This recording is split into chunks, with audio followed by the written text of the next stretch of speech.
നമ്മൾ പലതരത്തിലുള്ള കള്ളന്മാരെക്കുറിച്ച് കേട്ടിട്ടുണ്ട്. എന്നാൽ ഇത്രയും വ്യത്യസ്തനായ ഒരു കള്ളനെക്കുറിച്ച് ആദ്യമായാകും നിങ്ങൾ കേൾക്കുക. രാത്രിയിൽ വീട്ടിൽ ഉറങ്ങിക്കിടക്കുന്ന സ്ത്രീകളുടെയും കുട്ടികളുടെയും തലമുടിയാണ് ഈ കള്ളൻ മോഷ്ടിക്കുന്നത്.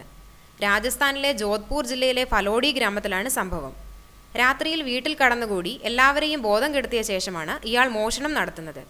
വീട്ടിൽ നടന്ന മോഷണത്തെക്കുറിച്ച് ആശുപത്രി ജീവനക്കാരനായ ലഖൻ പറയുന്നത് ഇങ്ങനെ: കുടുംബാംഗങ്ങൾ ടെലിവിഷൻ കണ്ടുകൊണ്ടിരിക്കുകയായിരുന്നു. ഈ സമയം കൂളറിൽ നിന്നും അസ്വാഭാവിക ഗന്ധം വരികയും പിന്നാലെ വീട്ടിലുള്ളവർ ബോധം കെടുകയും ചെയ്തു.